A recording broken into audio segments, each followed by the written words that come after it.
আমার নবী যেই দোয়াটা কইরা নবীর দুইজন নাতিকে নবীর হাতের মধ্যে ধইরা আমার নবীজি হাঁটতে হাঁটতে মদিনা শরীফের দিকে আগমন করলেন। মদিনা শরীফের মধ্যে আইসা আমার নবী হাসান হুসাইনকে নিয়ে খেলা করতেছেন। আমার দয়াল নবীজি অন্যদিন যেভাবে খেলাধুলা করে এই দিন একটু ভিন্নভাবে খেলাধুলা করতেছে। মা খাতুনে জান্নাত ফাতেমা বলে হাসান হুসাইনকে আমার ঘরের মধ্যে না দেখা আমি আমার নবীজির দরবারে আগমন করলাম। আমি আমার আব্বাজানের কাছে যখন গেলাম আমি দেখলাম আমার আব্বাজান ইমাম হাসানকে নবীজির ডান রান মুবারক উরু মুবারকের মধ্যে বসাইছেন। আমার আব্বাজান হযরত ইমাম হুসাইনকে নবীজির বাম উরু মুবারক রান মুবারকের উপর বসাইছে। বসায়া বসায়া আমার আব্বাজান ইমাম হাসানের গলা মুবারকের মধ্যে চুমা দিতেছে। আমি আমার আব্বাজানের এমন আদর দেইখা আমি ফাতেমা বড় অবাক হয়ে গেলাম। আমি দেখলাম আমার আব্বাজান ইমাম হুসাইনে পাকের ঠোঁট মুবারকের মধ্যে চুমা দিতেছে, ইমাম হাসানের ঠোঁট মুবারকের মধ্যে চুমা দিতেছে, ইমাম হুসাইনের গলা মুবারকে চুমা দিতেছে। আমি আমার আব্বাজানের কাছে যাইয়া ডাক দিয়া বললাম, ইয়া রাসূলুল্লাহ, নবী গো,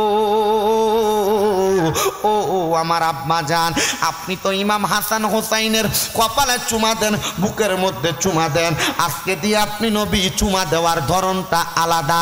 আপনি নবীজি ইমাম হাসানের গলাতে চুমা দেন, আপনি নবীজি ইমাম হুসাইনের ঠোঁটে গলা মুবারকে চুমা দেন, ইমাম হাসানের ঠোঁটে চুমা দেন। কারণটা কি ও আব্বাজান বলেন না? বলে কারণটা কি শুনবানি? ফাতেমা, আমার আল্লাহ তাআলা আমি দয়াল নবীর কাছে অল্প কিছুক্ষণ পূর্বে হযরতে জিবরাইল আমিনরে দিয়া খবর পাঠাইছে যে নাতি আমার ডান ডান মুবারকের উপরে বসা, এই নাতির ঠোঁট মুবারকের মধ্যে দিয়া এই ইহুদিরা এই মুসলমান নামক দ্বারক পাঞ্জাবিওয়ালারা দাড়িওয়ালারা আমার নাতিরে ক্ষমতার লোভের কারণে একবার দুইবার না আমার নাতি ইমাম হাসান রে তারা 6 বার বিষ পান করাইব, আমার ইমাম হাসান রে 7 বার বিষ পান করাইব। আমার ইমাম হাসানকে তারা মাইরা তারা ক্ষমতার মসনদ দখল করার জন্য ঠিকই আমার নবীর কথা মোতাবেক আমার ইমাম হাসান রাদিয়াল্লাহু তাআলা আনহুরে ওই কুফা নগরীর মানুষ একবার দুইবার না ইমাম হাসান রাদিয়াল্লাহু তাআলা আনহুরে 6 বার বিষ পান করাইছে। 7ম বারের সময় ইমাম হাসান রাদিয়াল্লাহু তাআলা আনহুর বিষের সাথে শরবতের সাথে বিষ মিশায়া পাথরের নুরি পাথর গোলায়া ওনারে খাওয়ায়া দিছে। ওগো নবীজি, আপনি কেন ইমাম হাসান রে এতবার চুমা দিলেন? বলে যেন বিষক্রিয়া আক্রমণ না করতে পারে। নবীর ঠোঁট মোবারক যেই ঠোঁটে লাগছে এই ঠোঁটে কোনোদিন বিষক্রিয়া আক্রমণ করবে না, কিন্তু তারা পাথর গোলায়া খাওয়ায়া দিছে। এটার কারণে ইমাম হাসানের বুকটা যাত্রা হয়ে গেছে। ইমাম হাসান যখন ওই কুফা নগরীতে মাটির মধ্যে গড়াগড়ি খাইতেছিলেন, আমরা ব্যথা পাইলে মাগো কইয়া চিল্লানি মারি, আমরা ব্যথা পাইলে বাবা গো কইয়া চিল্লানি মারি। ইমাম হাসান যখন ওই কুফা নগরীর মরুভূমিতে মাথা চক্কর দিয়া পইরা গেছে, ইমাম হাসান নানা গো কই একটা চিল্লানি মারছে। ইমাম হুসাইন পার্শ্ববর্তী একটা জায়গাতে অবস্থান করে মালিক ইবনে মারওয়ান ইমাম হুসাইনের সাথে ডাক দিয়া কই, ও মালিক ইবনে মারওয়ান, চলো গো চলো গো, আমার ভাইজান নানা গো কইয়া চিল্লানি মারছে। দুনিয়ার মানুষ যদি ব্যথা পায় নানারে কেউ ডাক মারে না, আমার ভাই ছাড়া কেউ চিল্লানি মারে নাই। ইমাম হুসাইন দৌড় দিয়ে আসছে, আইসা ডাক দিয়ে কই, ও ভাই ইমাম হাসান, আপনি কেমনে কারবালার ময়দানের মধ্যে এমন কুফা নগরীতে এমন ভাবে পড়ে গেলেন? বলে আমারে আরেকবার বিষ পান করাইছে, বিষের সাথে কি যেন মিশে আমারে খাওয়াইছে, তারা মসনদ দখল করার জন্য আমার এমন আক্রমণ করছে। ইমাম হুসাইনের মাথা থেকে তরবারিটা বাগির কইরা ডাক দিয়া কই, ভাইজান একবার তাদের নামটা বলেন, আমি তাদের বংশকে নির্বংশ করে দিব, তাদের গর্দান আলাদা করে দিব। ইমাম হাসান ওই মুহূর্তে কোরআনের আয়াত তেলাওয়াত কইরা শোনায়, ইন্নাল্লাহা মা'আস সাবিরিন। ও ভাই ইমাম হুসাইন, ধৈর্য ধারণ করেন গো, আল্লাহ ধৈর্য ধারণকারীদের সাথে আছে। আপনি যদি তাদেরকে এখন আঘাত করে সরাইয়া দেন, আমার নানার উম্মতেরা কেমনে ইমানের পরীক্ষা দিব? কারবালার মাস আসলে দেখবেন বহু মৌলবী সাবরা এজিদদের রহমতুল্লাহ আলাই কয়, হাফেজে কোরআন কয় কোনো দোষ ছিল না কয়, কিন্তু তারা এজিদের প্রশংসা করে, আসলে এরা এজিদ বাহিনীর লোক, এরা ইমাম হুসাইনের লোক না। কারবালার ময়দানে বারবার ইমাম হাসানকে ডাক নিয়ে বলতেছে, একবার আপনি বলেন না কে আপনার ফাতেমার তলোয়ার চালাইলো। এই কথাটা একজন আশেক সুরে সুরে লেখে, আরে ও ভাই কহে একবার শুনি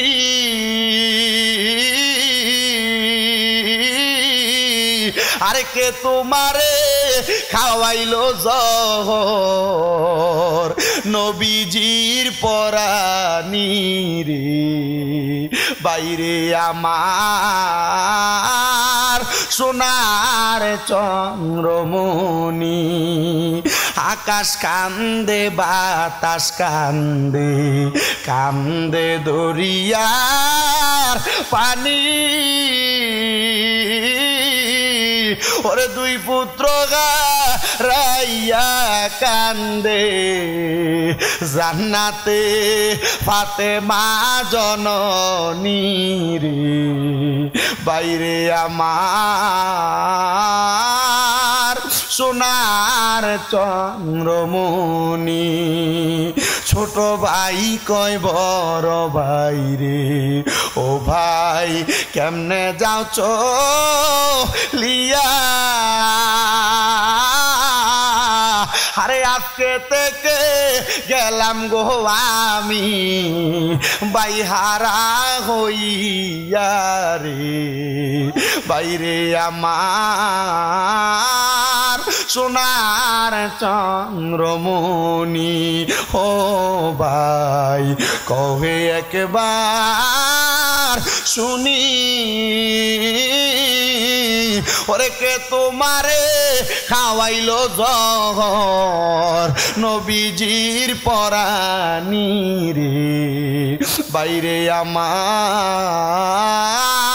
সোনার চন্দ্রমণি। আল্লাহ বলে ও জিবরাইল জিবরাইল যাও না রে চলিয়া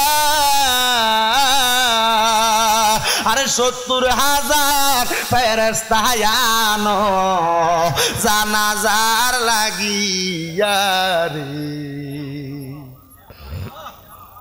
বাইরে আমার সোনার চন্দ্রমণি।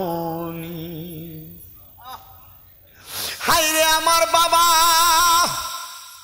কেমনে রে কুফার মানুষ ইমাম হাসান নবীর বংশরে বিষ পান করাইছে। এই অলিতলার মানুষ যদি নবীর বংশরে পাইতো কদম দইরা চুমাইতো হাতে পায়ে চুমাইতো। এই বাংলাদেশের সুন্নি মুসলমান যদি নবীর বংশরে পাইতো মাথায় তুইলা রাখতো। নবী গো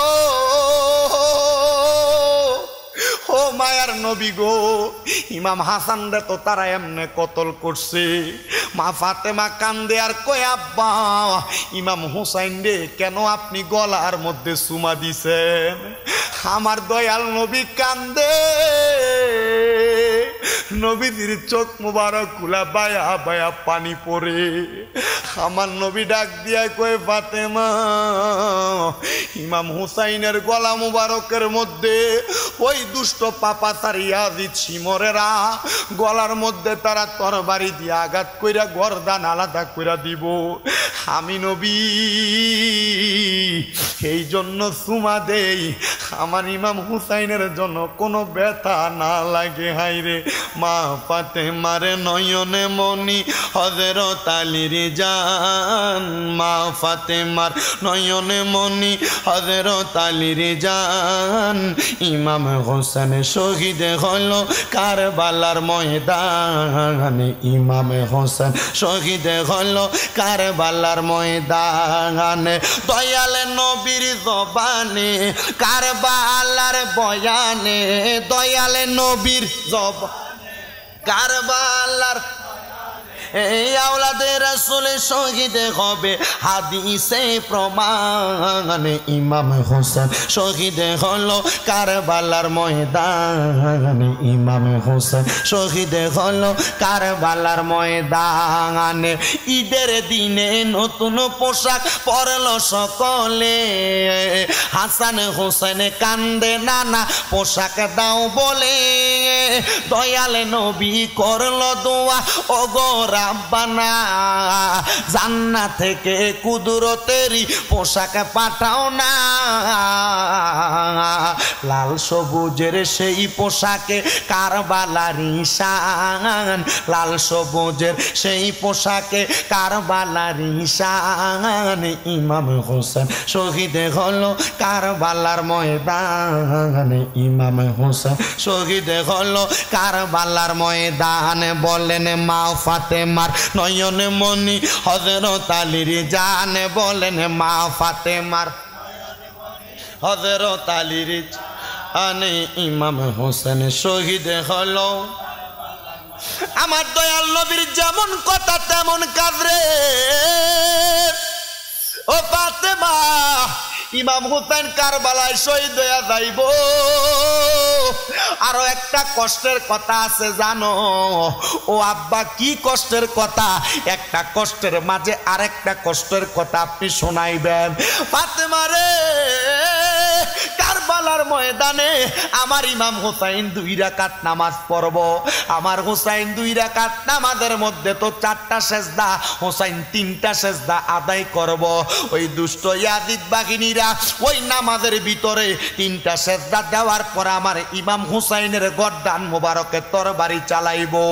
মা ফাতেমা কান্দে আর ডাক দিয়া কয় আব্বা, মুহাম্মাদুর রাসূলুল্লাহ ইমাম হুসাইনের জীবনের শেষ নামাজ, এই নামাজটাও কি শেষ করতে পারবে না? আমার নবী কান্দে আর ডাক দিয়া কয় ফাতেমা, বাকি একটা সেজদা আমার আল্লাহর কুদরতি কদমে ইমাম হুসাইন আদায় করবে। ওই একটা সেজদা দিবে, এমনে দিবে না রে ফাতেমা, ওই একটা সেজদা দিয়া ইমাম হুসাইন ততক্ষণ পর্যন্ত মাথা মুবারক উঠাবে না যতক্ষণ পর্যন্ত ইমাম হুসাইনের নানার প্রত্যেকটা উম্মতরে আমার আল্লাহ নাজাত দিয়া দিছে। আরো জবান খুলে বলেন না সুবহানাল্লাহ। ও বন্ধুরে, মা ফাতেমা ডাক দিয়া কয় আব্বা, আপনি যদি দোয়া করেন আমার আল্লাহ তাআলা আপনার দোয়া ফিরিয়ে দিবে না। আপনি বলেন না আপনার নাতিরে যেন আমার আল্লাহ তাআলা এত কষ্ট দিয়া না নেয়, আপনার নাতিরে যেন আল্লাহ তাআলা দুনিয়া থেকে আরো আরামের সাথে নেয়। আমার নবী কান্দে আর কয় রে ফাতেমা, তোমার তো 2 জন ভাই ছিল, একজন তৈয়ব আর একজন তাহের। বলে হ্যাঁ গো আব্বা জান। বলে তারা 2 জন ভাই কেমনে গেছে জানোনি? কয় আব্বা জানি না। আমার নবীজি একদিন ইমাম হাসান হোসেনকে নিয়ে মদিনা শরীফের মধ্যে বসা, জিবরাইল আইসা কয় নবী গো, আল্লাহ বলছে আপনার 2টা কলিজার টুকরা সন্তান 2টা নাতিরে দিয়া দেওয়া লাগবে। আমার নবীজি তখন জিবরাইলে বলছে রে জিবরাইল, আমার তো 2টা সন্তান আছে, আমার 2টা সন্তানকে আল্লাহকে বলো উঠে নিয়ে যাইতে, তবু আমি আমার নাতিদেরকে দিতাম না। বলে কেন গো? বলে আমার এই 2টা নাতি তো জান্নাতের যুবকের সর্দার হবে, আমার লক্ষ লক্ষ কোটি কোটি গুনাহগার উম্মতরে আমার এই নাতিরা সুপারিশ করে জান্নাতে নিয়ে যাবে। এই জন্য তোমার 2টা ভাইকে হাসান হোসাইনের বদলা দিয়া দিছি, হাসান হোসাইনের বদৌলতে আল্লাহর কাছে সুপর্দ করেছি। কিন্তু এরপরে আমার আল্লাহ তাআলা আমি নবীরে আরেকবার ইমানি পরীক্ষা চালায়া দিছে। আমার আল্লাহ বলছে জিবরাইলের মাধ্যমে হাসান হোসেনকে দেওয়া লাগবো, কিন্তু আমি আল্লাহর কাছে সন্তান দেওয়ার সময় কোনো বিনিময় চাই নাই। আমার সন্তানের পরে যখন আমার কলিজার টুকরাদেরকে নিয়ে যাবে, আমি আমার আল্লাহর কাছে বলছি ও আল্লাহ, ইমাম হুসাইন রে যে কারবালায় কষ্ট দিবে, ইমাম হুসাইন রে আমি নবী বড় ভালোবাসি, বড় মোহাব্বত করি, ওই ইমাম হুসাইনের শাহাদাতের বিনিময় আল্লাহ তাআলা আমি নবীরে কি দিবে? আমার আল্লাহ কইছে বন্ধু মুহাম্মাদুর রাসূলুল্লাহ সাল্লাল্লাহু আলাইহি ওয়াসাল্লাম নবী গো, ইমাম হুসাইন কারবালার ময়দানে শহীদ হওয়ার পর যত ফোঁটা রক্ত মোবারক মাটির মধ্যে পড়বে, তত ফোঁটা রক্ত মোবারকের বিনিময় ইমাম হুসাইনে পাকের তত ফোঁটা রক্ত মোবারকের বিনিময় আপনার লক্ষ লক্ষ কোটি কোটি গুনাহগার উম্মতরে আমি আল্লাহ জান্নাত দিয়া দিব। আরে মুহররমের 10 তারিখে, মুহররমের কি গটাইলেন রাব্বানা, হাইরে কি গটাইলেন রাব কলিজা ফাটিয়া যায় গো শুনিলে তার ঘটনা হাসান শহীদ জহরেতে হাসান শহীদ হোসেন শহীদ কারবালায় হায়রে হোসেন শহীদ কার জয়নাল আবদিন হইল গো বন্দি এজিদা রোজেল খানায় মহরমের 10 কে মহরম কি ঘটাইলেন রাব্বানা হায়রে কি ঘটাইলেন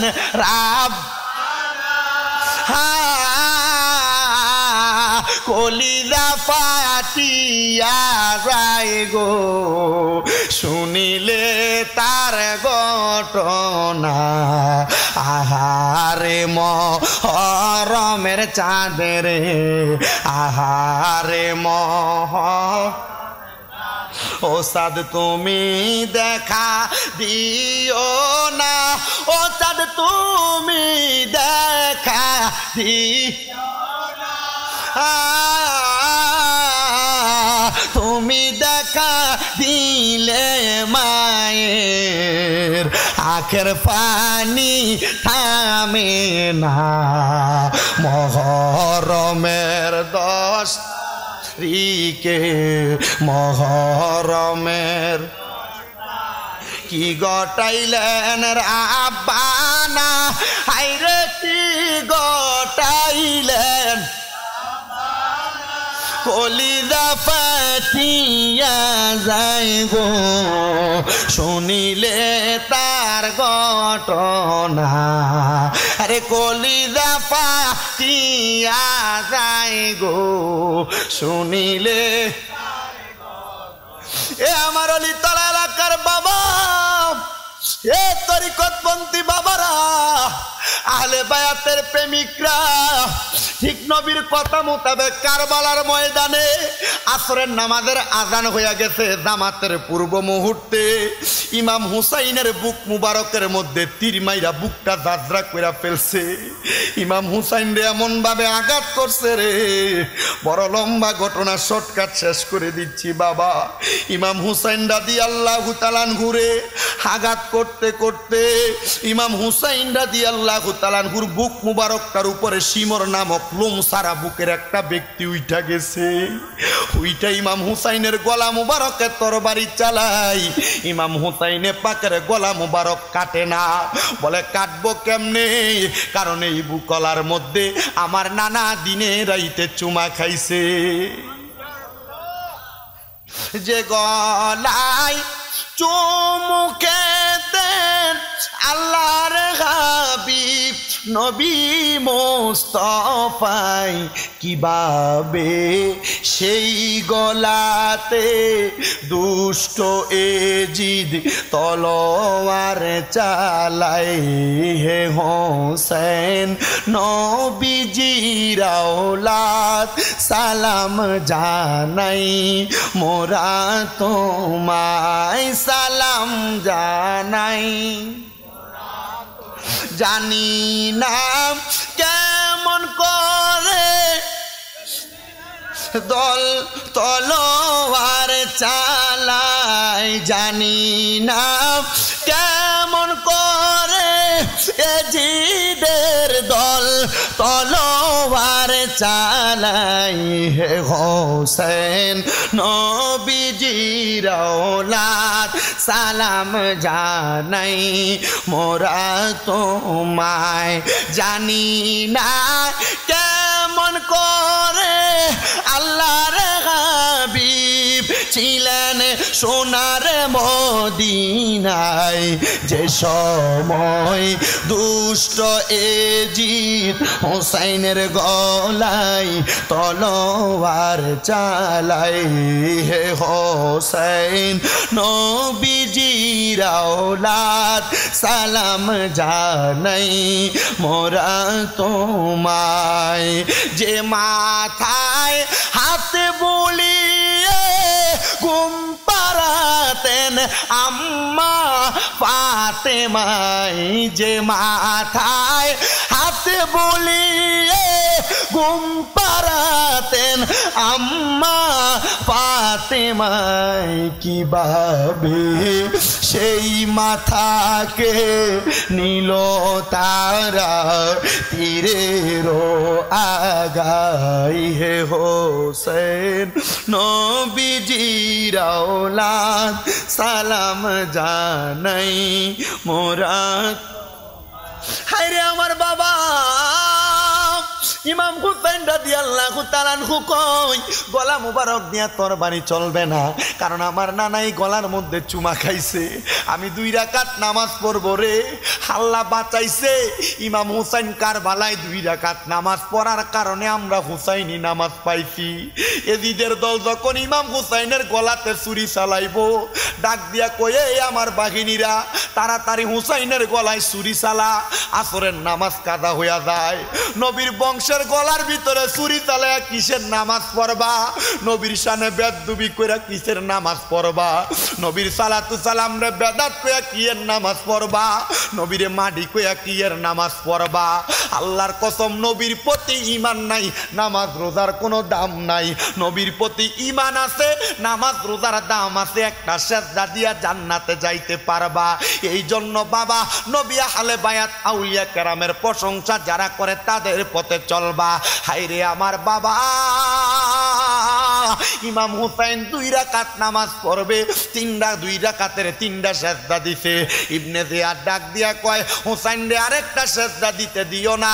আরেকটা সেজদা যদি দেয় মুসলমানের সবচাইতে বড় ফুজি হইল তারা তরবারি দিয়া যুদ্ধ করে না, তীর দিয়া যুদ্ধ করে না, এদের শক্তি হলো আল্লাহু আকবার।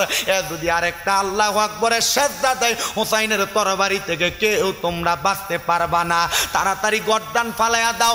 গর্দানটার মধ্যে কূপ দিয়া গর্দান একদিকে, দেহ মুবারক একদিকে।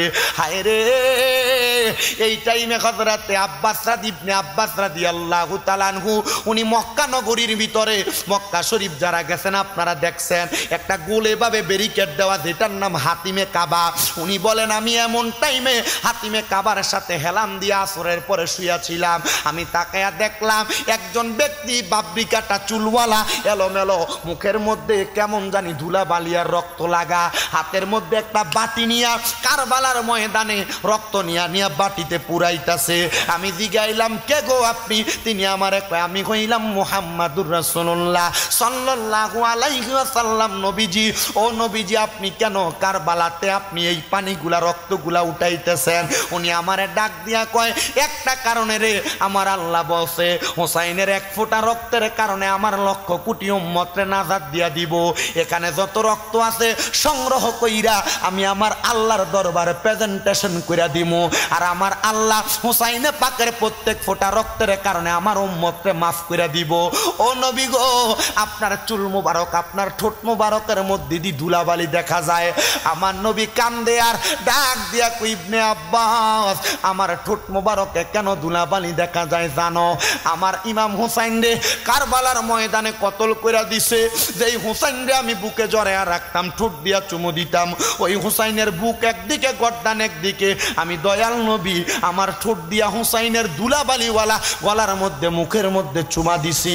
এই জন্য না আমি নবীর ঠোঁট মুবারকের মধ্যে এইভাবে ধুলাবালি দেখা যায়। ইমাম হুসাইন দাওয়াত দিয়া কুফায় নিছে রে, কারবালায় নিছে। ইমাম হুসাইন রাদিয়াল্লাহু তাআলা আনহু কুফা নগরীতে যাওয়ার পর এজিদ বাগিনীরা বড় বেঈমানি করছে, বেঈমানি করছে, বড় গাদ্দারি করছে। একটা দুইটা চিঠি দেয় নাই, 1250 চিঠি দিয়া দাওয়াত দিয়া নিছে। তবুও কেমনে বেঈমানি করলো? কারবালার বয়ান করলে 2.5 ঘন্টা সময় মন মজা করলে করা যাইতো। যতটুক করছি ইমানি জজবা নিয়া কারবালার বয়ান শুই না। মহরম মাসে মনোযোগ দিয়া কারবালার একটা মাহফিল করবা। যদি না পারো ঘরের ভিতরে মহরম মাসে একটু খিচুড়ি করে মিলাদ পড়াইবা, দোয়া করাইবা।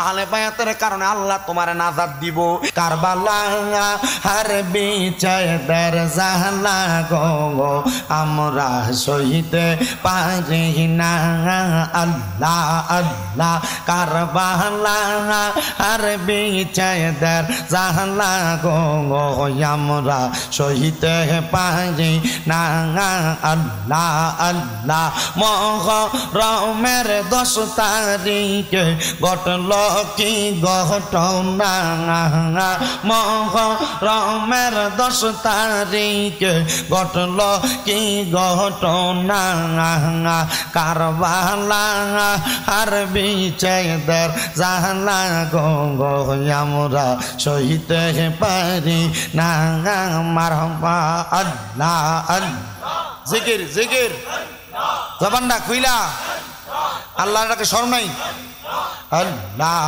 আল্লাহ মুহররমের 10 তারিখে ঘটল কি ঘটনা মুহররমের 10 তারিখে ঘটল কি ঘটনা কারবালা আর বিচারদের জালা গো আমরা সইতে পারি না আল্লাহ আল্লাহ হাইরে গুণের বাঙাই বাঙাই রে কারবালা নিল তোমায় কে আল্লাহ আল্লাহ হাইরে গুণের বাঙাই বাঙাই রে কারবালা নিল তোমায় কে আল্লাহ আল্লাহ এই দিদার দুশ্মন তোমায় মারিল পরানে গুণের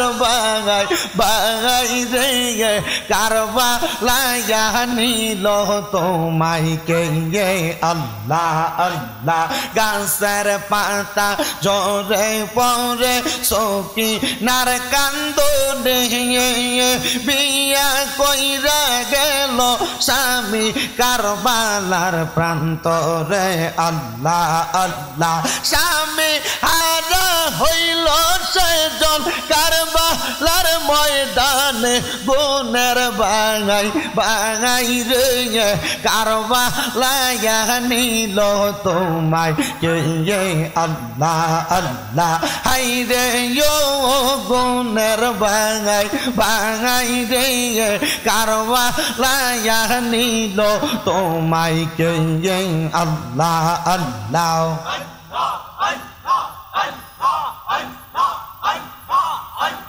ফোরাত নদী গায়রাও করলো এই জিদার দুশ্মনে আজ গরাকবর তীরখা ইলো পানি রোকারণে আল্লাহ আল্লাহ ফোরাত নদী গায়রাও করলো এই জিদার শয়তানে আজ গরাকবর তীরখা ইলো পানি রোকারণে আল্লাহ আল্লাহ জয়নাল কে বন্দি করিল দিদার দুশ্মনে গুণের বাঙাই বাঙাই রে কারবালা নিল তোমায় কে আল্লাহ আল্লাহ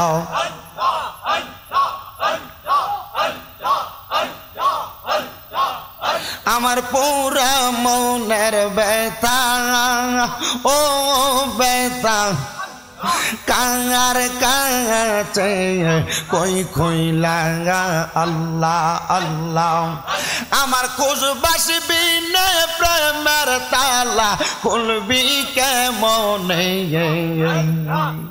আমার মুর্শিদ বিনে প্রেমের তালা খুলবি কেমনে রসের ফুল ফুইটাছে গো প্রেমের বাগানে আল্লাহ আল্লাহ রসের ফুল ফুইটাছে গো প্রেমের বাগানে আল্লাহ আল্লাহ সেই বাগানের বোমর গজারায়াম সদাই থাকে পাগল পারাম আল্লাহ আল্লাহ জিকিরেতে থাকে যে মশগুল রসের ফুল ফুইটাছে গো প্রেমের বাগানে গে আল্লাহ আল্লাহ সেই বাগানের পাগল গো যারা আল্লাহ নবীর পাগল গো পারায়া হায়রে প্রেম বাগানে ফুটাই যে ফুল থাকিয়া মশগুল হায়রে নবীর প্রেমে ফুটাই যে ফুল থাকিয়া মশগুল রসের ফুল ফুইটাছে গো প্রেমের বাগানে আল্লাহ আল্লাহ আমার খুশবাসী বিনে প্রেমের তালা খুলবি কে মনে আমার মুর্শিদ বিনে প্রেমের তালা খুলবি কে মনে রসের ফুল ফুইটাছে গো প্রেমের বাগানে আল্লাহ আল্লাহ লা ইলাহা ইল্লাল্লাহু মুহাম্মাদুর রাসূলুল্লাহ সাল্লাল্লাহু আলাইহি ওয়াসাল্লাম জবান বন্ধ নাই উচ্চ কণ্ঠে পড়েন সাল্লাল্লাহু আলাইহি ওয়াসাল্লাম মুহাব্বতের আওয়াজে উচ্চ কণ্ঠে জোরে জোরে পড়েন না আলহামদুলিল্লাহ আমার ভাইয়েরা বাবারা বন্ধুরা আমি আর ডাইনে বামে যাচ্ছি না ডাইরেক্ট আলোচনার মধ্যে আমি চলে যাই একটু মনোযোগের সাথে আমার বয়ানের ধারাবাহিকতা বোঝার চেষ্টা করবেন বেশিক্ষণ কষ্ট দিব না যেহেতু গরমের সময় আপনারা একটু কষ্ট করে জান্নাতের বাগানে বসবেন তবে আজকের মাহফিলে বৈশাম একটা আলাদা করবেন হাসরবাসীরা হাজার হাজার মানুষ থাকবে ওই হাসরবাসীদের মধ্য থেকে আপনি এক শ্রেণীর মানুষকে জান্নাতি বানাইবেন আর এক শ্রেণীর মানুষকে দুজকি বানাইবেন আল্লাহ আপনি আমাদের নামটা জান্নাতীদের কাতারে লেখায়া আমার নবীর সামনে এমন ভাবে আমাদেরকে বসার ব্যবস্থা করে দিয়েন এ আমার অলিতলা জান্নাতের বাগানের ভাই বাবারা বন্ধুরা অলিতলার মানুষ কিন্তু ওয়াজ কম শোনে না অলিতলার মানুষ ওয়াজ একটু বেশি শোনে যেহেতু পাশে একটা দরবার শরীফ অলিতলা দরবার এই দরবারের ভক্তবিন্দুরা আসে কান্ডা আছেন বিভিন্ন দরবারের ভক্তবিন্দুরা আসে কান্ডা আছেন বিশেষ করে শামসুল আরিফিন পীর সাহেব হুজুরের মুরিদানরা আছেন ওনার ভক্তবিন্দুরা আছেন পর্দার অন্তরালের আমার মা বোনেরা আছেন আমি আপনাদের কাছে দুইটা আয়াত তেলাওয়াত করেছি এক নাম্বার আল্লাহ তাআলা কোরআনুল কারীমের মধ্যে ঘোষণা করেছে বিসমিল্লাহির রহমানির রহিম লা ইস্তাউই আসহাবুন নারি ওয়া আসহাবুল জান্নাহ আমার আল্লাহ কয় এ বান্দা জান্নাতি এবং জাহান্নামীরা এক রকম না আপনারা বলেন যারা নামাজি যারা বেনামাজি তারা কি এক রকম যারা মুরিদ হইছে যারা মুরিদ হয় নাই তারা কি এক রকম যারা দুনিয়াতে রোজাদার যারা দুনিয়াতে বেরোজদার তারা কি এক রকম আল্লাহ কয় আসহাবুল জান্নাতি হুমুল ফাইজুন যারা জান্নাতি তারা হইল সফল কাম ও আল্লাহ গো জান্নাতীরা যদি সফল কাম হয় তাহলে আমার নামটা তো আমি জান্নাতীদের কাতারে লেখাইতে চাই আমি তো আপনার বান্দা আমি যদি মরার পরে জান্নাতে না যাই আমার মনে শান্তি লাগবে না কথা কন্যা ঠিক কিনা যদি মরার পরে আমি শান্তি পাইতে চাই আমি জান্নাতীদের কাতারে আমার নামটা লেখানো লাগবে কোন দিন জানি মইরা যাই মরার পরে আমার খবর কেউ নিবে না আমার মা নিবে না আমার বাবা নিবে না আমি দুনিয়ার জমিনের মধ্যে যখন মার গর্ভ থেকে দুনিয়াতে আগমন করলাম আমি তখন ছিলাম শিশু যখন আমার বয়স 7 থেকে 12 বছর পর্যন্ত তখন আমি ছিলাম কিশোর 12 থেকে 18 বছর পর্যন্ত আমি তখন ছিলাম তরুণ আমার বয়স যখন 18 থেকে 25 বছর পর্যন্ত আমি যুবক তারপর থেকে আমার বৃদ্ধ বয়সের বয়স সীমা শুরু হয়ে যায় ও আল্লাহ যখন দাড়িগুলা পাইকা যায় চুলগুলা পাইকা যায় তখন থেকে আমরা মরণের সময় গমতে থাকি কোন দিন জানি আমাদের মরণের সময় চলে আসে আজরাইল এসে আমরা রূহটা কবজ করে এ অলিতলার বাবা এই আমার যুবক বন্ধুরা, পর্দার অন্তরালের মা বোনেরা, দেখছনি যাদের চুলগুলা পাইকা গেছে, দাড়িগুলা পাইকা গেছে, মনে কইরো না এটা তোমার বয়সের কারণে চুল দাড়িগুলা পাকছে। দাড়ি চুলগুলা পাইকা গেলে তোমার মরণের চিঠি তোমার কাছে চইলা আসে। এই জন্য তো একজন আশেক সুরে সুরে লেখে, আমার মরণের কতদিন বাকি আমি জানিলাম না গো আল্লাহ, মরণের কতদিন বাকি আমার, মরণের কতদিন বাকি আমি জানিলাম না গো আল্লাহ, মরণের কতদিন বাকি। রাইলাসিয়া যখন হস্তে দিবা ধরি, তখন আমার মনা বাগাই করবে লুকা চুরি, আমি বুঝিলাম না গো আল্লাহ, মরণের কতদিন বাকি আমার, মরণের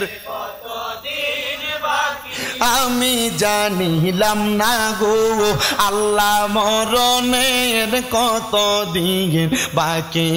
আর হায়াত হইল হাতে বাইরে, মৌত হইল পায়ে, যেই জায়গায় যার মরণ লেখা সেই জায়গায় সে মরে, আমি জানিলাম না গো আল্লাহ, মরণের কতদিন বাকি আমার, মরণের কতদিন বাকি আমি জানিলাম না গো আল্লাহ, মরণের কতদিন। আর মৃত্যুর আগে দুনিয়াতে রাখিও খবর, ৩০ পারা কোরআনের রাখিও রে তওয়াই, আমি বুঝিলাম না গো আল্লাহ, মরণের কতদিন বাকি আমার, মরণের আমি জানিলাম না গো আল্লাহ, মরণের কতদিন। এ আমার অলিতলা এলাকার বাবা, এ দাড়ি পাকা মুরব্বী বাবা, যুবক বন্ধু, পর্দার অন্তরালের মা গো, তাহলে বুঝালো একবার, যারা দুনিয়া থেকে তাদের জীবনটা জান্নাতীদের মতো করে সাজাইবো তারা কবরে গেলে জান্নাতে যাইবো, যারা দুনিয়াতে জাহান্নামীদের মতো করে সাজাইবো কবরে গেলে জাহান্নামে যাবে। কিন্তু জান্নাতি আর জাহান্নামীরা এক রকম থাকবে না। নবী গো কেন কেন আমার নবী ডাক দিয়া কয়, আল্লাহর কোরআন, আসহাবুল জান্নাতি হুমুল ফাইজুন, যারা জান্নাতি তারা সফল কাম। ও বাবা, জান্নাতীরা কেমন সফল কাম জানুনি? তোমাদের এলাকার কত মানুষ মারা যায়, মারা যাওয়ার সময় মানুষ বিছানাতে প্রস্রাব পায়খানা করতে করতে মারা যায়। কত মানুষ মারা যায়, মারা যাওয়ার সময় দিব্যায় কামড় দিয়া মারা যায়। কত মানুষ মারা যায় নাকে মুখে দিয়া রক্ত বের হয়ে মারা যায়। এই মরণটা কি মনে করছেন ভালো মরণ? না না, ভালো মরণ না। আযাবের ফেরেশতারা বান্দার সামনে দাঁড়ায়া গেলে বান্দা ভয়ে বিছানায় প্রস্রাব পায়খানা করে দেয়, জিহ্বায় কামড় দিয়া দেয়, রক্তগুলা ছিঁড়া গেলে নাকে মুখে দিয়া রক্ত বের হয়ে যায়। চিন্তা কইরা দেখরে অলি তলার বাবারা, ও খোশবাস দরবারের আশিকিন জাকিরিনেরা, মনে রাখবা ওই মরণটা কোনো সুবিধার মরণ না। কিন্তু আমি তিরমিজি শরীফের একটা হাদিসে মুবারাকা পইরা বড় অবাক হয়ে গেলাম। যারা ইমানদার, আবার বলেন যারা ইমানদার, বলেন ইমানদার, যারা ইমানদার তারা মরার সময় এমন কষ্ট পাবে না। হুজুর কেন কষ্ট পাবে না? পাবে না, ইমানদার বান্দা মরার সময় আজরাইল ফেরেশতা ইমানদারের কাছে চারবার আগমন করবে। চারবার আগমন কইরা গো ওই আজরাইল ফেরেশতা ইমানদারের বুকের মধ্যে থাবা দিব, ঠাস করে যখন এইভাবে ধইরা ফেলবে, ইমানদার বান্দার বুকের মধ্য থেকে দুইটা ফেরেশতা বাইর হইয়া ডাক দিয়া বলবে, রে আজরাইল, ইমানদারের বুক দিয়া তো তুমি রুহু কবজ করতে পারবা না। বলে কারণ কি? বলে ইমানদারের বুকের মধ্যে আল্লাহ নবীর ভালোবাসা আছে, এই ইমানদারের বুক দিয়া রুহু কবজ করতে পারবা না। আজরাইল ফিরে যাবে, আবার আগমন করবে। আজরাইল আইসা ইমানদারের কপাল বরাবর, মুখ বরাবর হামলা করবে রুহুটা কবজ করার জন্য। এই কপালের মধ্য থেকে দুইটা ফেরেশতা দাঁড়ায়া যাবে। রে আজরাইল, বান্দার কপাল দিয়া তো রুহু কবজ করা যাবে না। কারণটা কি? বলে বান্দা এই কপাল দিয়া আমার আল্লাহ তাআলার সেজদা দিছে, সুবহান রাব্বিয়াল আলার প্রশংসা করেছে, এই জন্য তুমি বান্দার রুহু কপাল দিয়া কবজ করতে পারবা না। আজরাইল আইসা বান্দার ডান দিকে হামলা করবে রুহুটা নেওয়ার জন্য। ডান দিক থেকে জবাব দিবে, রে আজরাইল, ডান দিক দিয়া তো রুহু কবজ করা যাবে না। বলে কেন গো, কেন কবজ করা যাবে না? বলে বান্দার ডান দিকে তার পিতামাতার খেদমত আছে, বান্দার ডান দিক দিয়া পিতামাতার খেদমত তার রুহু কবজ করতে দিবে না। বান্দার বাম দিকে হামলা করবে, বাম দিক দিয়া যখন তালাশ করবে, বাম দিক থেকে দুইটা ফেরেশতা বলবে আজরাইল রুহু নেওয়া যাবে না। বলে কারণটা কি? বলে বান্দার বাম দিক দিয়া তার দান এবং সদকাগুলা আছে। এবার আজরাইল ফিরে যাবে, আল্লাহ বান্দার রুহু তো কবজ করা যায় না। বলে বান্দার রুহু যেহেতু কবজ করা যায় না, কিছুক্ষণ অপেক্ষা করো, কারণ বিকাউলি লা ইলাহা ইল্লাল্লাহু মুহাম্মাদুর রাসূলুল্লাহ ফাদাখালাল জান্নাহ, যারা জবান দিয়া একবার কালেমা পড়ছে তারা জান্নাতে যাবে। তো বান্দা তো দুনিয়াতে কালেমার ঢঙ্কা বাজাইছে, বান্দা তো কালেমার দাওয়াত দিছে, কালেমাওয়ালার পথে চলছে, এই বান্দা মরার সময়ও তো কালেমা পড়বে। যারে আজরাইল, বান্দা কালেমা পড়ার আগে বান্দার রুহু কবজ করা যাবে না। আপনি যদি মুমিন হন, আপনি যদি ইমানদার হন, আপনি যদি সাতটা পাক্কা মুমিন হন, আজরাইল ফেরেশতা আপনার সামনে দাঁড়ায়া থাকবে। আপনি জবান দিয়া মরার আগে আপনি যখন কালেমা পড়বেন, আপনার মুখ দিয়ে একটা বাতাস বের হবে, ওই বাতাসের মাধ্যমে রুহুটা কবজ করা হবে। ও মুসলমান, ও আমার নবীর উম্মতের দলেরা, একটা ছোট্ট বাচ্চা ওয়া ওয়া করে কান্না করলে তার মা তার মাথার মধ্যে হাত বুলে দিলে বাচ্চা যেমন ভাবে ঘুমায়া যায়, ইমানদার বান্দাটার রুহু কবজ করলে বান্দা তেমন ঘুমায়া যাবে, মৃত্যুর যন্ত্রণা পাবে না, কষ্ট হবে না, বান্দা কোনো কষ্ট অনুভব করবে না। অন্তরের কানটা লাগায়া শোনার চেষ্টা করেন, বান্দার রুহু যখন কবজ করবে, বান্দার রুহুটা দেহটা একদিকে পড়ে থাকবে, রুহুটা আজরাইলের হাতে থাকবে, তখন রুহু আজরাইলের সঙ্গে কথোপকথন করবে। রুহু ডাক দিয়া বলবে, রে আজরাইল, আমার রুহুটারে তুমি কেন এত তার আস্তে আস্তে নিয়ে যাও? তোমার যদি সম্ভব হয় আরো তাড়াতাড়ি নিয়ে যাও না। বলে কেন তুমি এত তাড়াতাড়ি যাইতে চাও? বলে তুমি যদি জানতা রে আজরাইল, আল্লাহ তাআলা আমি রুহুর জন্য কত আরামদায়ক জায়গা রেডি করে রাখছে, তাইলে তুমি আমার এত আস্তে আস্তে নিতা না। অনুরূপভাবে কোনো বেঈমান যদি মারা যায়, রুহুটারে টান দিয়া ছিঁড়া ফেলবে, এমনভাবে একটা জীবিত ছাগলের লটকা দিয়া চামড়া টাইনা ছিঁড়া ফেললে যত কষ্ট হবে, বেঈমান বেআমল হারাম খোরের রুহু কবজ করতে তার এত কষ্ট হবে, কষ্ট হবে, কষ্ট হবে রে বাবারা, বন্ধুরা। আল্লাহ তাআলার বন্ধু হযরতে বাইজিদ বুস্তামি রহমাতুল্লাহ আলাইহির নাম তো আপনারা সবাই শুনেছেন। উনি বলেন, আমি জান্নাতি জাহান্নামী মানুষের পরিচয়ে জানতে যাইয়া আমি সব সময় রাত্রবেলা গোরস্থানে যাইতাম। আর আমরা যদি কয় কবরস্থানে রাত্রবেলা যাইতে, মাগো কেমনে যাইতাম? ডর লাগে, ভয় লাগে, না জানি কোনো জিনবুতে আসর করে জাতা দিয়া ধরে। না রে বাবা, না না না, আমার নবী কয় তোমরা কবর জিয়ারত করো। নবী গো, কেন কেন কেন? বলে কুনতু নাহাইতুকুম আন জিয়ারাতুল কুবুর। আমার নবী ডাক দিয়া কয়, তোমরা কবর জিয়ারতের ব্যাপারে আমি নিষেধ করেছিলাম, অতঃপর আমি আদেশ করেছি। নবী কেন আদেশ করেছেন? বলে কবর জিয়ারতের মাধ্যমে মরণের কথা স্মরণ হয়। ও মুসলমান ইমানদার, কবর জিয়ারত করবেন, মাজার জিয়ারত করবেন, আমার কথা না নবীর কথা মানবেন। নবী বলছেন জিয়ারতের মাধ্যমে মরার কথা স্মরণ হয়, কিন্তু আমরা কারা তারা কবরের দিকে ফিরা দোয়া করার বেদাত ফতুয়া দিয়া দূরে সরাইয়া দেয়। না, এগুলা মাইনো না, কবর জিয়ারতের সুন্নত শিখা শিখালো যখন তখন যেখানে সেখানে দাঁড়ায় কবর জিয়ারত কইরো না। কবর জিয়ারত যখন করবা পশ্চিম দিকটারে পিছনে দিয়া কবরবাসীর মুখটা যে পশ্চিমে ফিরে দাও, মুখ বরাবর দাঁড়ায়া দোয়া করবা। যদি মা হয় যদি বাবা হয় রব্বির হামহুমা কামা রব্বায়ানি সগীরা বইলা চোখের মনি কোঠার মধ্যে একটা মাছির মাথা পরিমাণ পানি চাইরা দিবা। পানি মাটিতে পড়ার আগে তাদের কবরের আযাব মাফ। আর যদি আওলাদ হয় আল্লাহর কাছে দোয়া করবা, আল্লাহ তুমি তাদেরকে মাফ করে দাও। একটা কবরবাসীর জন্য তার আওলাদেরা তার বংশের মানুষেরা দোয়া করলে কত খুশি হয় জানোনি? সমুদ্রের মধ্যে ডুইবা যায় এমন একটা ব্যক্তি, ওই ব্যক্তিরে যদি নৌকা নিয়ে যায় উদ্ধার করে সে যত খুশি হয়, কবরবাসী তার চাইতে আরো বেশি খুশি হয়ে যায়। আজকে অলিতলার এই জান্নাতের বাগান মাহফিলটা এমনে এমনে সাজানো হয় নাই।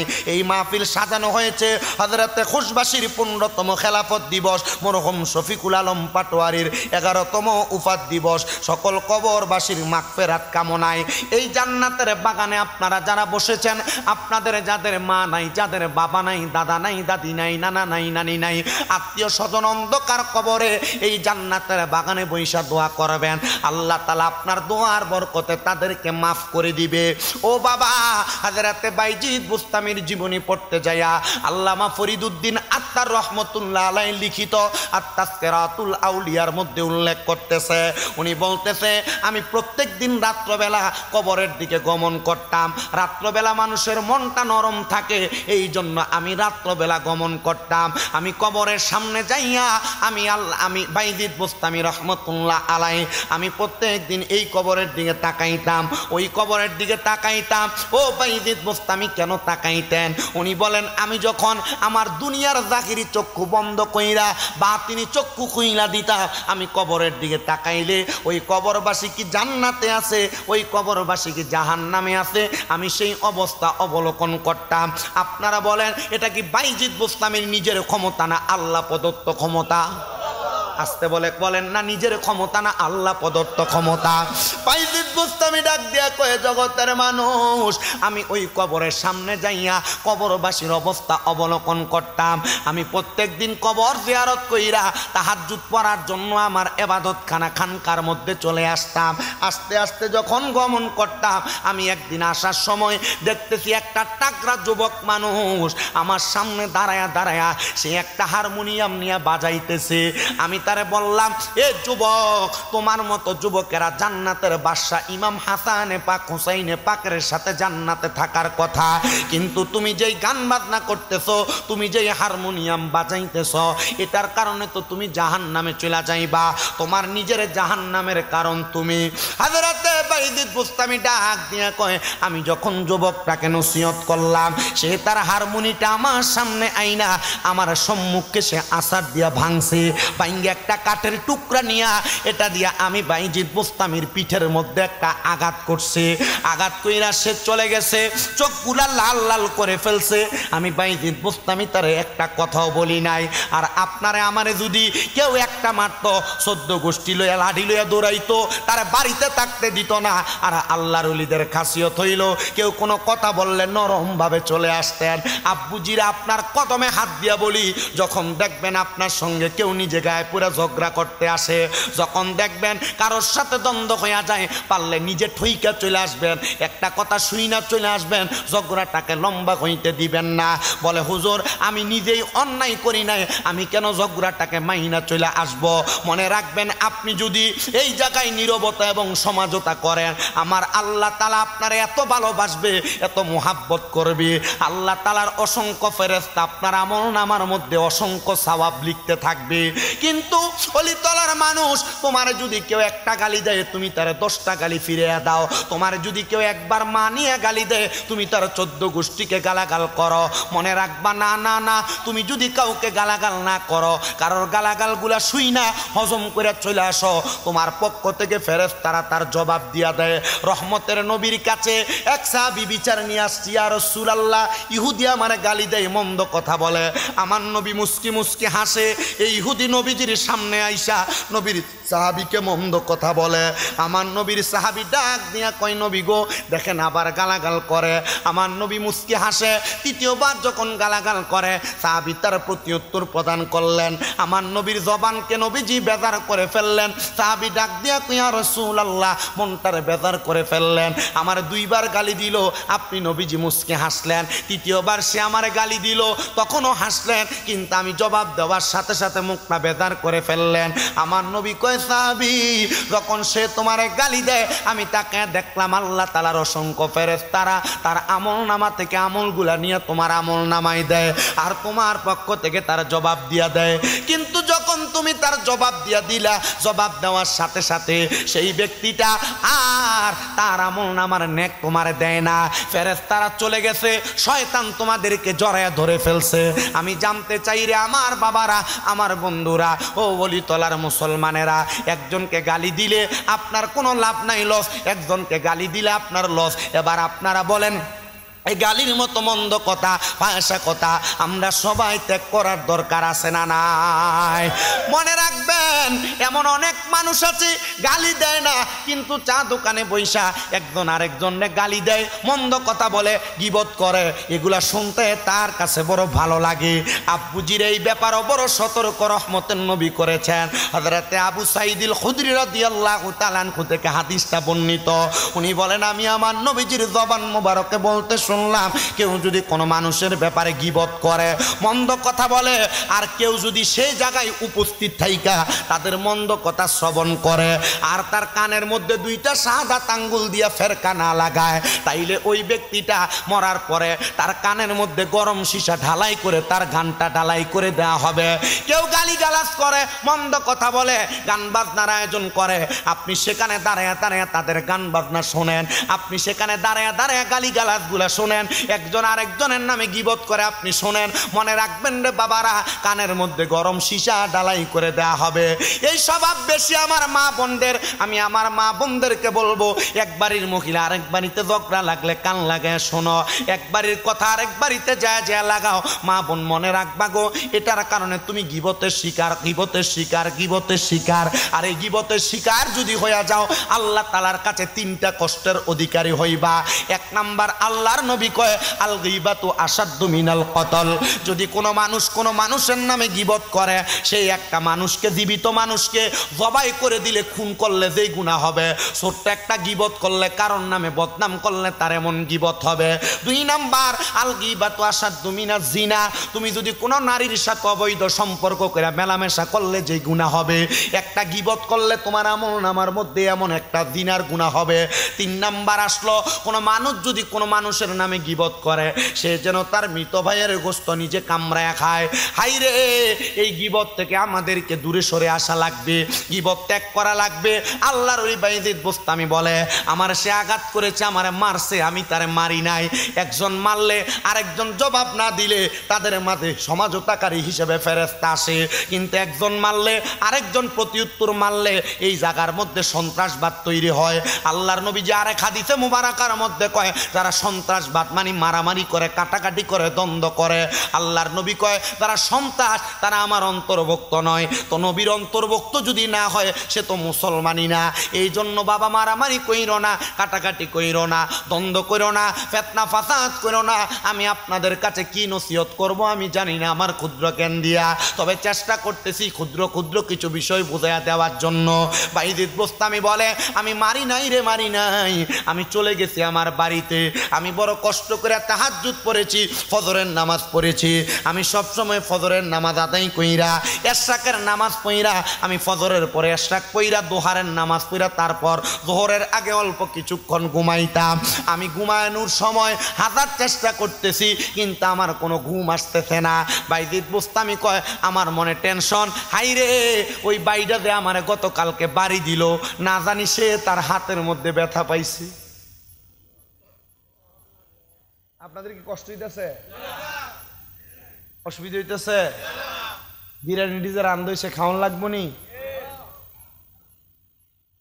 কি তাই রে দমকাইডা? আল্লাহ তাআলা আমরা বোঝার তৌফিক দি। আল্লাহু আকবার। তাহলে আমরা একজন আমাদেরকে গালি দিলে আমরা উল্টে তার 14 গোষ্ঠীর গালাগাল করব।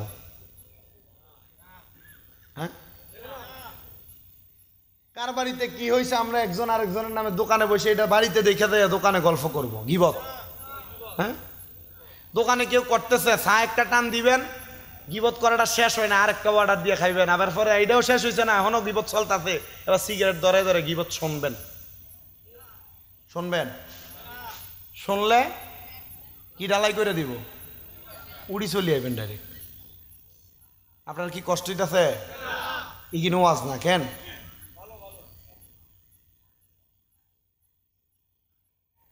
আমার মুসলমান ইমানদার, আল্লাহর ওলি বাইজিদ বুস্তামি বলেন, আমি ওই দিন এশাকের নামাজ তাসবিহের নামাজ পড়ার পর আমি আর ঘুমাইতে পারি নাই, আমার টেনশন লাগে, এ যে আমারে মারলো না জানি তার হাতে ব্যথা পাইছেনি। কেমন ওলি! আর আমরা বাংলাদেশের ভিতরে ফিরে ফিরে দ্বন্দ্ব, এই ফির ওই ফিরে দেখতে পারে না, এই ফির ওই ফিরের বদনাম করে। বাইজিদ বুস্তামি ওলি আর আমরার জামানার এগুলো ওলি। বাইজিদ বুস্তামি ও ফির, আমরা রেডিও জির, আমরা ফির আমরা চিনি না, ফির আমরা বুঝি না।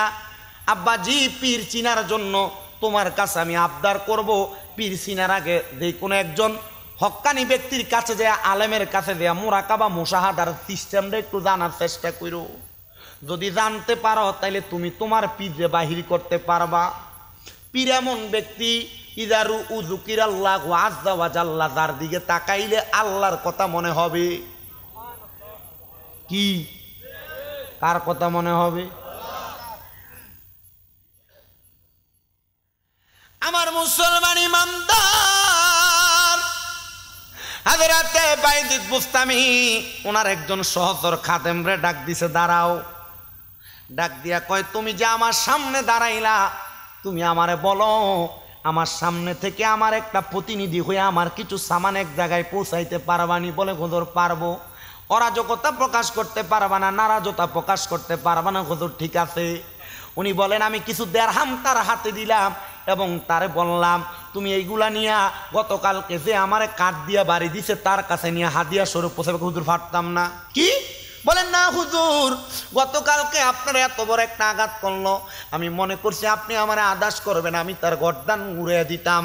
হুজুর ডাক দিয়া কয়, ঠিক আছে, তুমি আমার সাথে চলো, তোমারও তার প্রতি রাগ আছে, আমি চাই না মুসলমানের সাথে রাগ থাকুক, গদাব থাকুক, চলো আমার সাথে, তুমি তোমার রাগটা তার সঙ্গে কোলাকুলি করবা, মুয়ানাকা কইরা রাগটা উড়িয়ে দিবা। বলে, হুজুর কেন গো? বলে, রাগ মানুষের ইমানদারে ধ্বংস কইরা দেয়, রাগ মানুষের ইমানদারে ধ্বংস করিয়া দেয়, রাগ মানুষের ইমানদারে ধ্বংস করিয়া দেয়। কষ্ট হয় বাবা, শোনেন একটু মনোযোগ লাগায়া, রাগ মানুষের ইমানদারে ধ্বংস করিয়া দেয়, ইবাদত ধ্বংস করিয়া দেয়, মন মানসিকতা ধ্বংস করিয়া দেয়।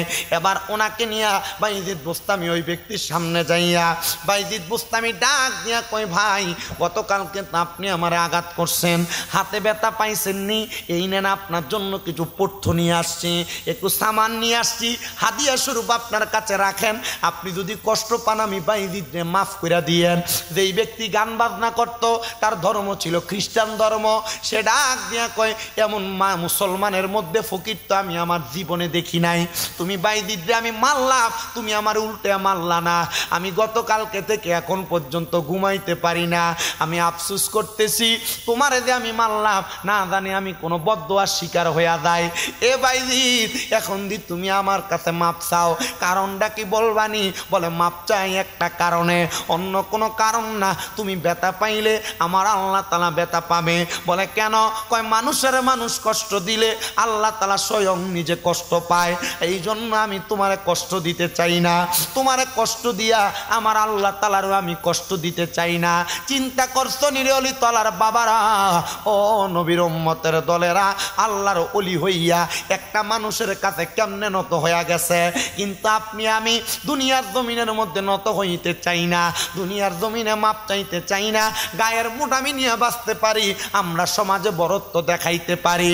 বাইজিদ বোস্তামির ওই জীবনী পড়তে যা দেখলাম ওই গায়ক ব্যক্তি বাইজিদ বোস্তামির কদমের মধ্যে লুটে পড়ে গেছে, পাগুলা ধরে ডাক দিয়া কই, ও বাইজিদ মাপ চাই, আমারে ক্ষমা করে দাও, আমার দুনিয়ার চক্ষু খুলে গেছে, অন্তরের কলব খুলে গেছে, আমি তোমার হাতে হাত দিয়া কালেমা পড়তে চাই, লা ইলাহা ইল্লাল্লাহু মুহাম্মাদুর রাসূলুল্লাহ সাল্লাল্লাহু আলাইহি ওয়াসাল্লাম। বাইজিদ বোস্তামির হাতে কালেমা পইরা ওই ব্যক্তিটা যখন ইন্তেকাল করছে, এলাকার মানুষ সবাই বলে, আমরা সবাই স্বপ্ন দেখলাম ওই ব্যক্তিটা বাইজিদ বোস্তামিকে মারার পর ওনার হাতে ইসলাম কবুল করার পরে দামি জীবনে যখন কদম রাইখা পদার্পণ করছে, তার মরার পরে সে জান্নাতের আলা মোকামের মধ্যে আছে। আমার বুঝতে দেরি হয় নাই, সোহবতে সালে তোরা সালে কোনাত, আল্লাহর ওলিদের সোহবতে থাকলে, ভালো ব্যক্তির সোহবতে থাকলে আল্লাহ তার জীবন পরিবর্তন কইরা তার জান্নাতি বানায়া দেয়।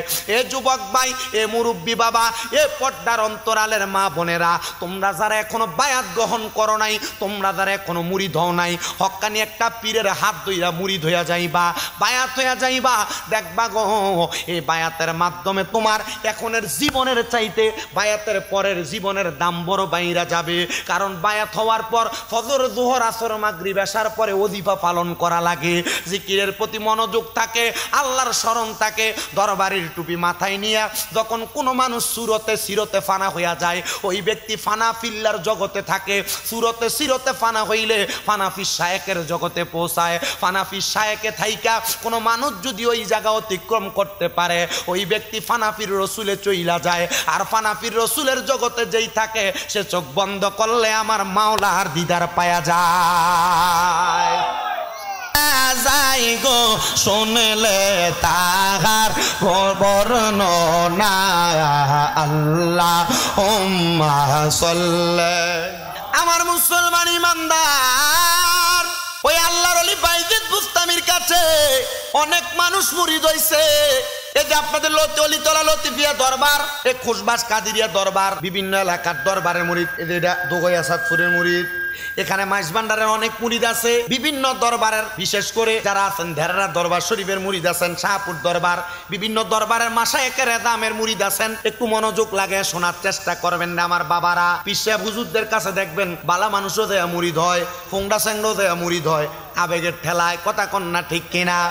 ওই বাইজিদ বুস্তামির কাছে অনেক মানুষ মুরিদ হয়ে গেছে, কিন্তু বাইজিদ বুস্তামির কাছে একদিন একটা অহংকারী ব্যক্তি মুরিদ হইছে। কি অহংকারী ব্যক্তি? অহংকার আছে, কিন্তু সে মুরিদ হওয়ার পরে ইবাদত করতে করতে এমন ইবাদত করছে, ওই ব্যক্তি আবেদের মকামে চলে গেছে। আবেদের মকামে যাওয়ার পরে সেই ব্যক্তি বাইজিদ বুস্তামির কাছে অনেক নসিহত শোনে। দরবারের খাস মাহফিল তালিম মাহফিল হয়নি, খাস মাহফিল তালিম মাহফিল হয়নি। মনে রাখবেন, দরবারের সবচাইতে ভালো এবং শ্রেষ্ঠ মাহফিল ওয়াজ মাহফিল না, ভালো এবং শ্রেষ্ঠ মাহফিল হইল খাস মাহফিল তালিম মাহফিল গুলা। এতে মাসিক মাহফিল সাপ্তাহিক মাহফিল হয়। হুজুর যখন তালিম দেয়, হুজুর যখন আপনাদেরকে নেক নজরে সোহবতে রাইখা কিছু তালিম দেয়, এগুলা হলো সবচাইতে ভালো আমলের এবং দরবারি ভালো কাজ। এবার ওই জায়গার মধ্যে হাজরাতে বাইজিদ বুস্তামি ওই আবেদ ব্যক্তিকে অনেকগুলা তালিম দিছে, মারেফতের তথ্য তালাশি শিখিয়ে দিছে। ওই আবেদ ব্যক্তি একদিন বাইজিদ বুস্তামির সামনে টানা 31 বছর খেদমতে থাকার পরে বাইজিদ বুস্তামির সামনে দাঁড়ায় ডাক দিয়া কয়, হুজুর, ও হুজুর গো, আমি তো এই জায়গার মধ্যে আপনার সামনে আসছি। হুজুর একটা প্রশ্ন। বলে, কি প্রশ্ন করতে চাও? হুজুর আমার প্রশ্ন হইল, আমি একটানা 30 বছর পর্যন্ত দিনের বেলা রোজা রাখছি, রাত্রবেলা দাঁড়ায়া দাঁড়ায়া ইবাদত করছি। বলে, বাবা হ্যাঁ ঠিক আছে, তুমি তো দিনের বেলা রোজা রাখছ, রাত্রবেলা দাঁড়ায়া দাঁড়ায়া তুমি নামাজ আদায় করেছো, তো এটা কেন বলছো? হুজুর আমি এটা বলার কারণ হইল, আমি তো এখনো পর্যন্ত মারেফতের স্বাদ পাইছি না, মজা পাইছি না। তেঁতুল খাইতে টক লাগে, চিনি লাগে মিষ্টি, আবার মরিচ খাইলে ঝাল লাগে। ভাইজান এটার নামই হলো ইষ্টি। সে ডাক দিয়া কই, হুজুর তরিকত গ্রহণ করলাম, মারেফতের সাগরে ডুব দিলাম, 31 বছর ইবাদত করি, হুজুর এখনো পর্যন্ত আমি মারেফতের স্বাদ পাইলাম না। বাইজিদ বুস্তামি ডাক দিয়া কয়, বাবা যদি মারেফতের স্বাদ পাইতে চাও, তাহলে তুমি এখন থেকে আমার এখানে থাকো, বলে হুজুর 30 বছর 31 বছর ছিলাম, এখন তো মারেফতের স্বাদ পাই নাই, আরো থাকলে নি পাবো, মরার পরে নি পাবো। হুজুর কষ্ট পায়া ডাক দিয়া কয় 30 বছর না রে, 30 শত বছর যদি তুমি আমি বাইদিদের দরবারে থাকো, তুমি মারেফতের স্বাদ পাবে না, তুমি কখনো পাবে না। হুজুর কেমনে মারেফতের স্বাদ পাবো? বলে অহংকারকে তুমি মাটি চাপা দাও, তুমি তোমার নিজের আমিত্বকে মাটি চাপা দাও, তুমি তোমার নিজের গরিমাকে মাটি চাপা দাও। বাবা মনে রাখবা, তরিকত গ্রহণ করার পরে কোনো অহংকার চলে না, কোনো দামাদামি চলে না, কোনো বাড়াবাড়ি চলে না। তরিকত গ্রহণ করার পর একটা মানুষ তার দেহটারে কাদামাটির মতো বানানো লাগে, কাদামাটির হাত দিয়া যেমন আকৃতি দিবা তেমন হয়ে যাবে। যদি তুমি তরিকত গ্রহণ করার পরে দেহটারে কাদামাটির মতো বানাইতে পারো, দেখবারে বাবা মারেফতের স্বাদ পায়া যাইবা, মজা পায়া যাইবা।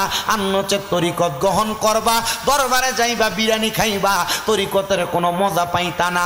তরিকতের স্বাদ আর মজা যারা পায় তারা দরবারের বিরিয়ানির আশা করে না, তারা আল্লাহর ওলির সোহবতের মাধ্যমে রসুলের দিদারের আশা করে। কথা কন্যা ঠিক কিনা? আরে দিদারে চেয়ে কাঁদো তোমরা, দিদারে চেয়ে কাঁদো তোমরা, হও না নবীর দিওয়ানা। মদিনা মদিনা আসে মুমিনের ঠিকানা, বলেন মদিনা মদিনা মিনের ঠিকানা। হাইরে দিদার চেয়ে কাঁদো তোমরা, দিদার চেয়ে দূরে হও না নবীর দিওয়ানা। মদিনা মদিনা আসে মুমিনের ঠিকানা, বলেন মদিনা মদিনা। বাবা জালালউদ্দিন সৈয়দী ৭৫ বার দেখলো নবীজি, বলেন জালালউদ্দিন সৈয়দী ৭৫ বার দেখ। হাইরে এতবার দেখিও নবী, এতবার দেখিও নবী, তৃপ্তি তাহার হলো না। মদিনা মদিনা আসে না, বলেন মদিনা মদিনা আসে। হাইরে কালো হাফসি বেলালে ভালোবাসলো এই পাগলে, বলেন কালো হাফসি বেলালে ভালোবাসলো ওই পাগলে। হাইরে ইসলামের প্রথম মুয়াজ্জিন বানাইলেন রাব্বানা। মদিনা মদিনা আসে মুমিনের ঠিকানা, পাইজানে মদিনা মদিনা। তরিকত গ্রহণ করলে তাবারুকের পাগল হয় না রে, তরিকত গ্রহণ করনেওয়ালারা রাসূলে পাকের দিদারের পাগল হয়ে যায়। এবার বাইজিদ বুস্তামি রে ওই আবেদরা ডাক দিয়ে কই, হুজুর আপনি তো বললেন 30 বছর 31 বছর না, 30-31 শত বছর যদি ইবাদত করি আমি মারেফতের স্বাদ পাইতাম না। হুজুর পামু কেমনে? কয় আমি তোরে বিলীন কইরা দাও। কেমনে?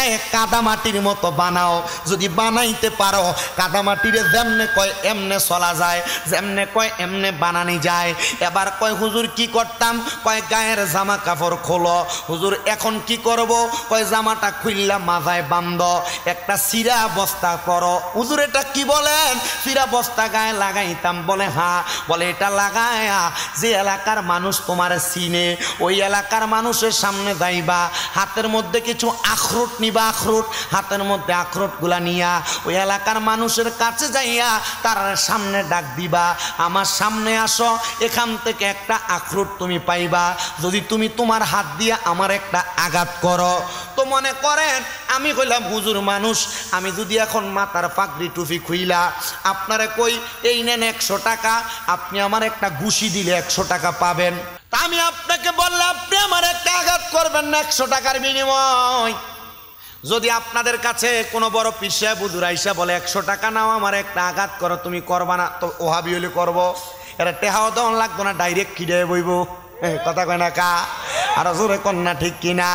এই যে দেখেন না বাংলাদেশের 3 জন আলেম, মাওলানা আলাউদ্দিন জিহাদি, হাসানুর রহমান হোসাইন নকশবন্দি এবং গোলাম রাব্বানি কাসিম মাওলানা তামিম বিল্লাহ, এরা গেছে ফিলিস্তিনের মানুষকে সহযোগিতা করত আর কিছু বেয়াক্কল খারিজি মার্কা ব্যক্তিরা এরা বয়া বয়া কয় এরা নাকি ইসরায়েল বাহিনীর লগে দেখা করতে গেছে, এরা নাকি ইসরায়েলের দালাল। এ পাগলরা জানে না বিদায় এগুলা বলে।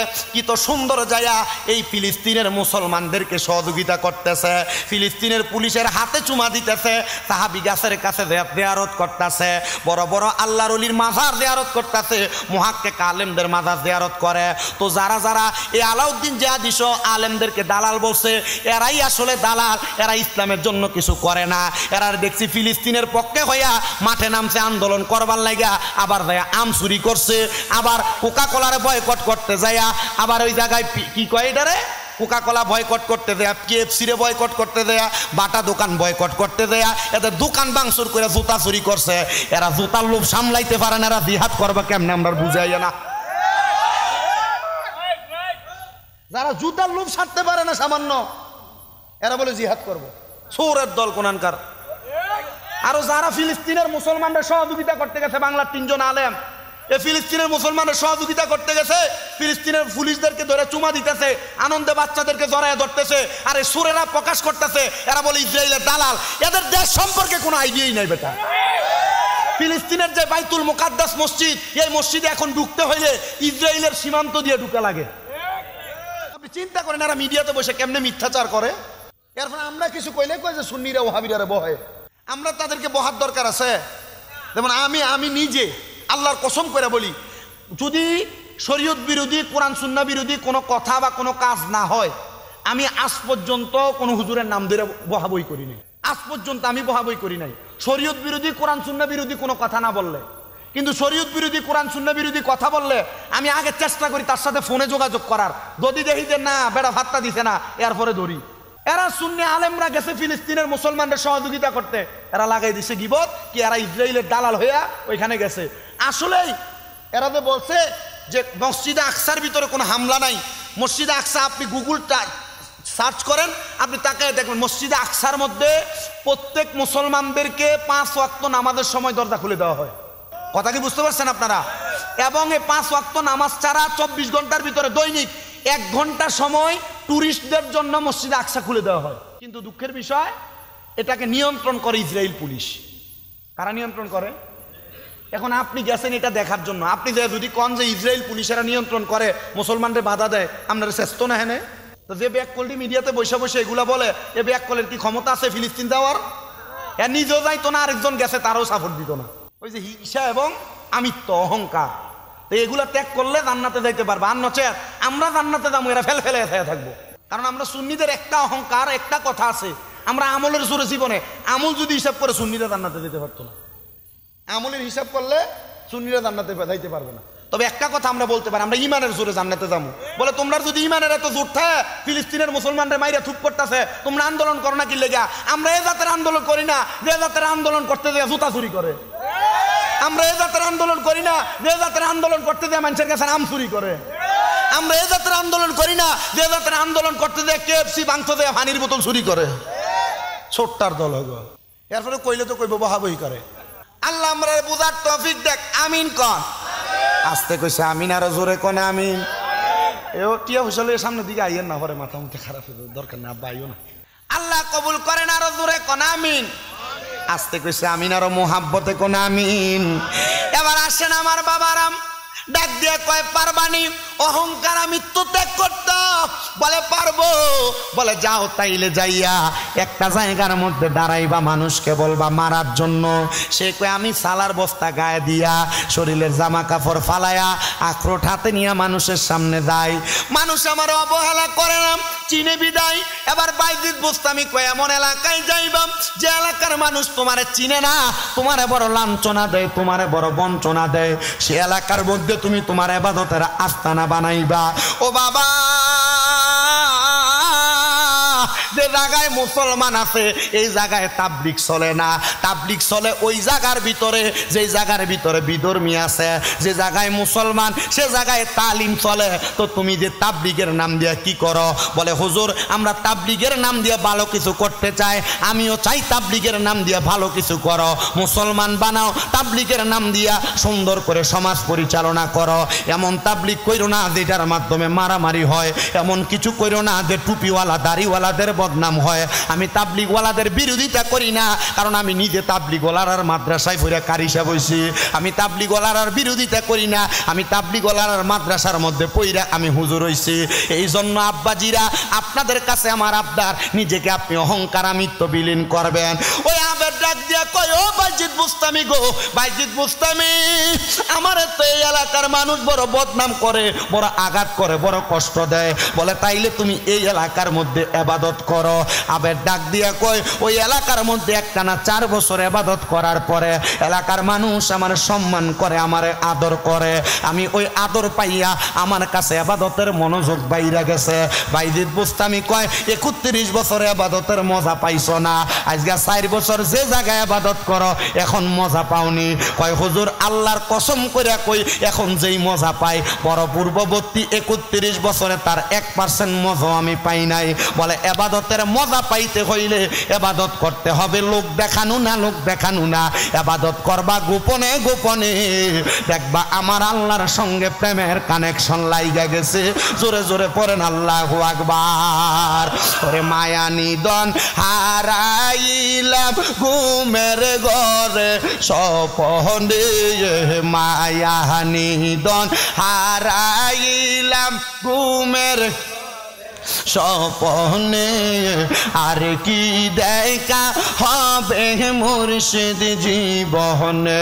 আমি কান্দি আর কান্দি যে বনে বনে, আমি কান্দি যে মনে মনে, আর কি দেখা হবে মুর্শিদ জীবনে।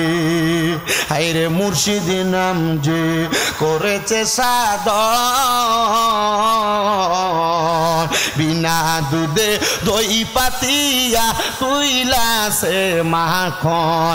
হায়রে মুর্শিদ নাম যার কইরাছে সাধন, বিনা দুধে দই পাতিয়া তুইলাছে মাখন।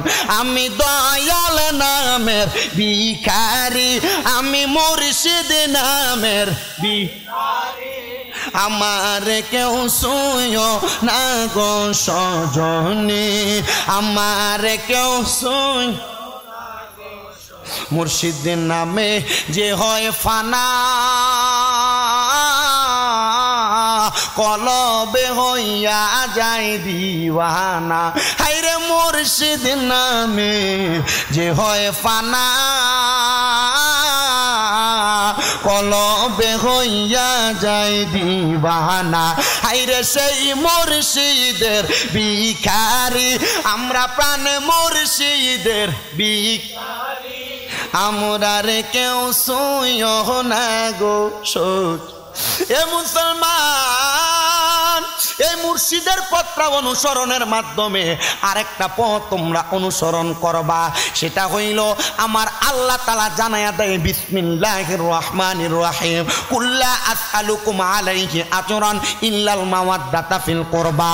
আমার আল্লাহ তাআলা জানায়া দেয় বান্দারা, ও আমার বান্দারা, আমি আল্লাহ তাআলা তোমাদের কাছে কোনো কিছুর বিনিময় চাই না, ইল্লা মাওয়াদ্দাতা ফিল কুরবা। আমার আল্লাহ আমার নবীরে বলে আপনি তাদেরকে জানায়া দেন আপনি তাদের কাছে কোনো বিনিময় চান না, ইল্লা মাওয়াদ্দাতা ফিল কুরবা। আপনি তাদের কাছে আপনার নিকটবর্তীদের ভালোবাসা চান, আপনার পরিবারের ভালোবাসা চান। আমার আল্লাহ তাআলার পেয়ারা হাবিবের কাছে সাহাবায়ে কেরাম বলে, নবী গো আপনারা হালে বায়াত কারা, আপনার নিকটবর্তী কারা? আমার নবী ডাক দিয়া কয়, শোনো রে সাহাবায়ে কেরাম, আমার নিকটবর্তী হইল আমার কলিজার টুকরা কন্যা হযরতে খাতুনে জান্নাত ফাতেমা, আমার নিকটবর্তী হইল হযরতে বেলায়েতের সম্রাট মাওলা আলী মুশকিল কুশা, আমার খাদিজার টুকরা নিকটবর্তী হইল ইমাম হাসান ইবনে আলী হোসাইন ইবনে আলী রাদিয়াল্লাহু তাআলা আনহু। এই চারজন, এই পাঁচজন, এই চারজন আমি নবী, আমরা হইলাম তোমাদের নিকটবর্তী। আমাদেরকে ভালোবাসবা, মোহাব্বত করবা, তাইলে তোমরা নাজাত পাইয়া যাইবা। আর এদেরকে ফার্সি ভাষায় বলে পাক পাঞ্জাতন। পাক পাঞ্জাতন মানে হইল পবিত্র 5টা দেহ, এদেরকে যারা মোহাব্বত করবা জান্নাত পাইবা, নাজাত পাইবা। পাইবা। এখন তো শাওয়াল মাস চলে, শাওয়ালের পরে জিলকদ, জিলকদের পরে জিলহজ, এরপর চলে আসবে মুহররম মাস। যেই মুহররম মাসে এদের ভালোবাসা মুহাব্বতের কথা আমরার বেশি মনে পড়ে, কারণ ইমাম হুসাইন রাদিয়াল্লাহু তাআলা আনহু কারবালার ময়দানে শাহাদাত বরণ করেছে। আমি অল্প কিছুক্ষণের মধ্যে বয়ান ইতি টেনে দিচ্ছি রে বাবারা।